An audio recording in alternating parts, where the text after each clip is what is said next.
Hello and welcome back. This is DGM, Dr. Gemman, and today we're going to be talking about the wins that has occurred for many people in the Lorcana hobby and just how things have changed so quickly and so immensely in a good manner. So if you guys are liking the content, please continue to like and subscribe. And we will see what the future holds for Lorcana. So to me, the turn of Lorcana came in the beginning of June, around, I would say, June 3rd or something like that. Like right around when Wilds Unknown was released a couple weeks afterwards, the sales for the Buzz Iconic started to make headway, and it was the release of Pixar. I think all this snowballed to it just taking off. And it was a wild ride. I know some people in the comments will probably comment also the wins they had, but it was the last opportunity, in my opinion, that we've had to realistically obtain these cards for a reasonable price. Because at this point, a lot of it has gotten to be out of reach.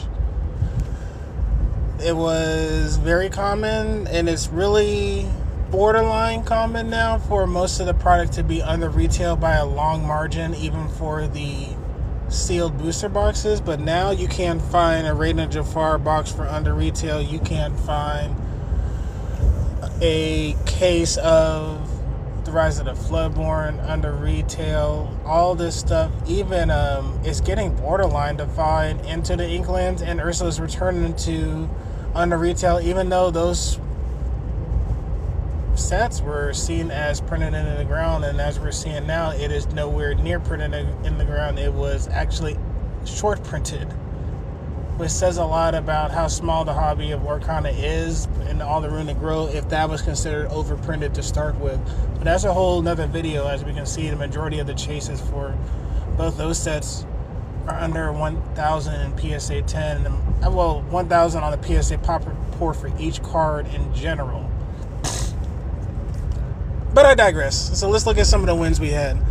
This one is one of the last ones I got that worked out for a deals. I had figured out a method that worked for me to find the deals, as I would shop on the shop app and then just search for Lorcana booster box cases, and then it would give me all the LGSs across the US that has cases for sale or individual booster boxes, and then a lot of the times they would just send the case if it was for, or you can make a little note in a comment to send the case, and then they would oblige and send the case. And luckily, a lot of wins happened.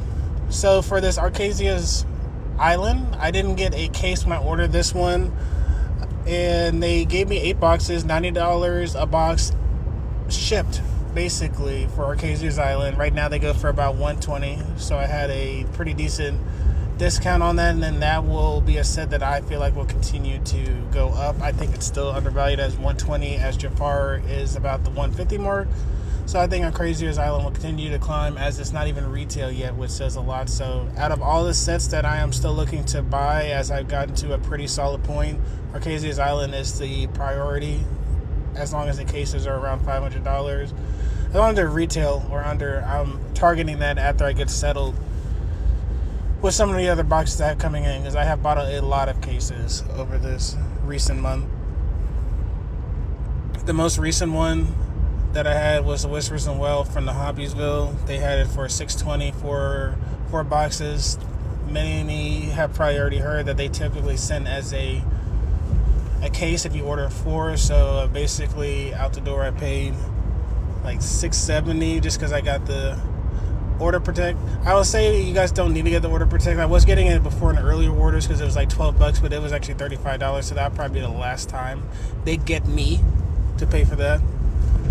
The next one is the second time that Hobbiesville put up the pre-orders for Hyperia City. It was about $645 for a order of 4, and that was also slightly above retail.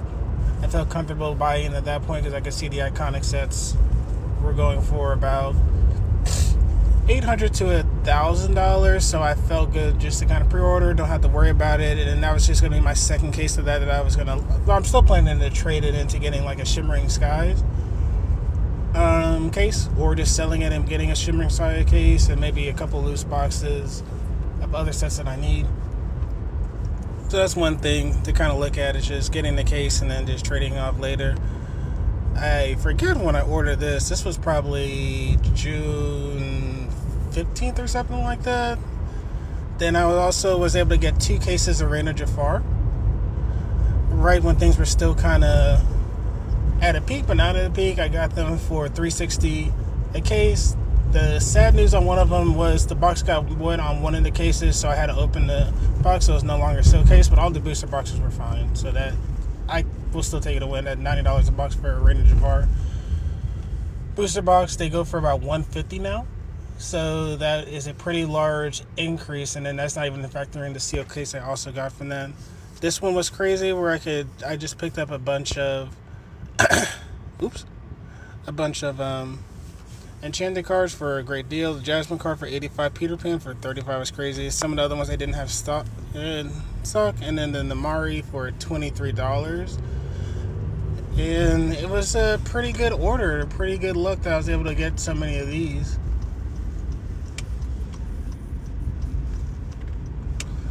The next one was also a pickup from Great Oaks Tavern. They actually sell trading cards, but it looks like they have good food too.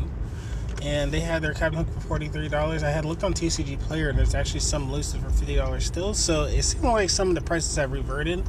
So I'm going to try to give myself a month, see where prices are at, kind of reset, dive back in, and just kind of keep buying out these enchanted, because I feel like my sealed collection has been amazing, but these enchanted cards are still so low.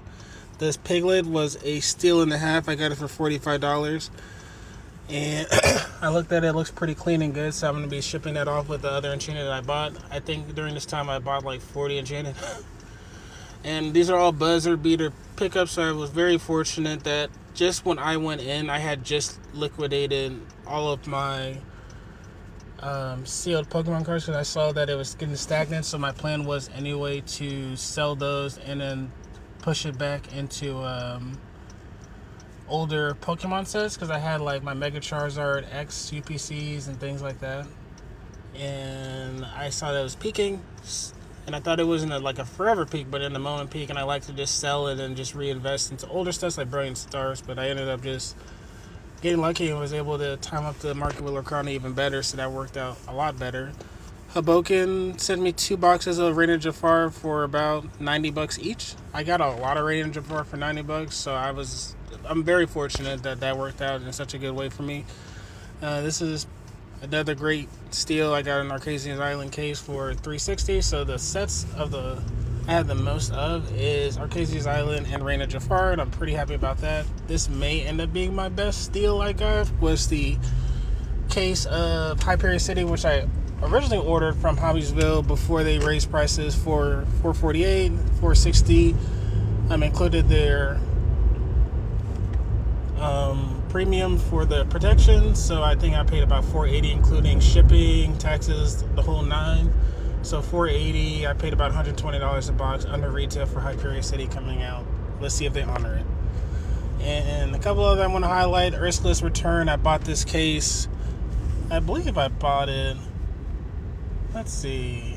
It's always hard for me to see some of my dates. I think I bought it in July. I brought that that's Rise of Flipmore. I'm thinking Ursula's Return. Yeah, I brought the Rise of Flipmore. I'm just still waiting to get that one in. $680 for the case shipped, and retail would be about $580. So I paid about $100 over MSRP, and I got a steel case of the second set of Rise of the Floodborn. So out of any steel case, this one and the first chapter probably should have the highest premium, since there's no shrink wrap on them. So the premium on these, because they're not tampered with, should be an all-time high as things continue to grow with Lorcana. And then this one is an amazing deal too. I got the Ursula's Return seal case for $400, so under $400, so that's under $100 a box. Amazing deal. super happy about that one too. There's nothing like that you're gonna find anymore. Minnie Mouse I got for $70 for the Enchanted, and these are the Amazon deals. Just before this, how you know that people weren't on Lorcana yet.